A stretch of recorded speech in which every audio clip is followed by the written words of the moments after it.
The next thing I'm going to do is go through each of the technologies that were brought with us this year. At the end of this discussion, we can then go out and discuss them in more detail with the experts that are here to tell you about those technologies.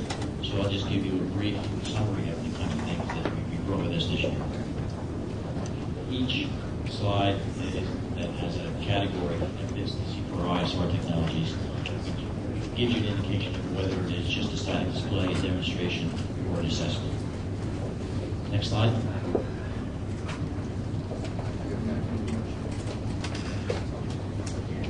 This technology comes from the Singapore Armed Forces. They did a demonstration during the opening ceremony, and it's a communications capability. So this capability is not in the display here today, but there is additional information available from the Singapore Armed Forces. It allows you to connect various and very different types of communications capabilities to a single node to allow, for example, someone with a cell phone to talk directly with someone on a tactical radio. So it gives a capability to pull together a wide variety of communications capabilities. It can be used in military environments and in disaster relief operations. Next chart.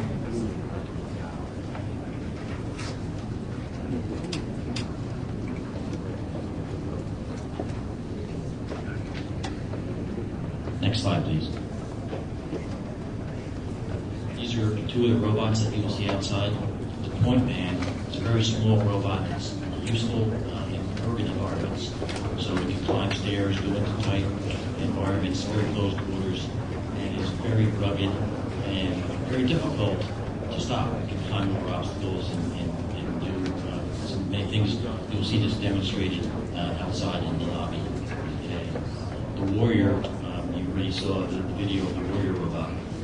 The particular capability we're bringing with us this year is the robot's ability to launch an obstacle breaching explosive system. Right now, to breach an obstacle, it requires Marines or soldiers to go out and hand in place these explosives, subjecting them to enemy engagement. But with the robot, we can send the robot out and keep our soldiers and Marines behind cover and make them more survivable, but still accomplish the mission by breaching the obstacle. Next slide. These are the force protection technologies that you'll see out here today. Next slide. One of the feedbacks that we got last year with the Warrior robot was that it was too difficult to control. The operator had to always be using the display and the hand controls. And so our developers considered that and then developed a program where you can use speech commands to operate the robot. It allows the operator to have free hands and to conduct other missions while operating the robot, or to use both voice commands and hand control commands. You'll also see that demonstrated today. Another force protection technology is the XPAC trace explosive detection system. We brought this to a program called Crimson Viper in July of this year and trained many Thai Marines in its operation, and left 4 of these behind, which is now in use with the Thai Army explosive ordnance demolition unit. Next slide. The vehicle-mounted identification friend or foe system was tested in 2008. And during that operation, we've used a system that was capable with night vision goggles. So if a friendly aircraft went to engage an armored vehicle as a target, and the laser was on the target, the system would detect the laser detection and then give a signal so that the aircraft operator would know not to engage that target because it was a friend. The difficulty with this system was it was not usable during the day.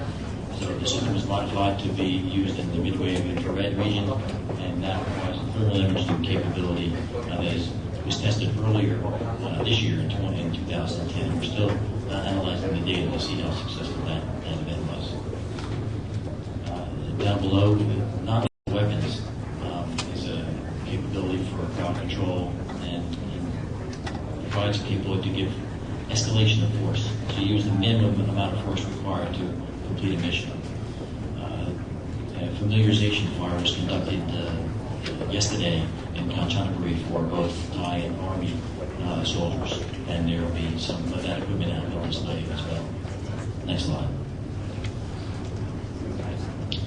The answer to the quiz today was the powered ascender. That is the program that showed in the 2008 Cobra Gold video when we tested it connected to a U.S. aircraft helicopter. So it was able to rapidly evacuate personnel from the ground using the rapid winch capability of the ascender. The acoustic contraband detection capability is useful when Coast Guard, Navy, or Marine operations, when you need to board a vessel at sea and inspect cargo to make sure that all the cargo is what it should be. And so it allows you to give a rapid inspection of liquids in a container and determine what is in the liquid, what kind of liquid it is, and if there is any contraband located in the liquid. It's being hidden for smuggling purposes. This was tested also at Ribbon Viper inside of last year in July. Next slide. Sea rescue is a suite of rescue and survival technologies for land and sea. It allows you to easily spot a downed pilot in the water much more readily than if he does not have this capability.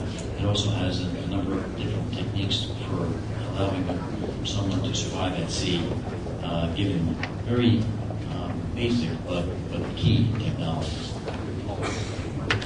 Next slide. In the logistics arena, these are the three technologies we bring with us for Cobra Gold 2010. Next slide.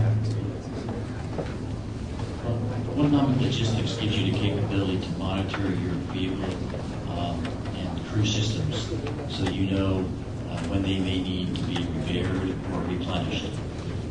What we bring with us today is the wireless embedded capability. We want to be able to communicate from vehicle to vehicle in a wireless manner and automatically update all the logistics information. So we know if the vehicle requires the fuel, ammunition, or some kind of maintenance. This way the commander has a picture of what his systems, what the health of his vehicle systems are.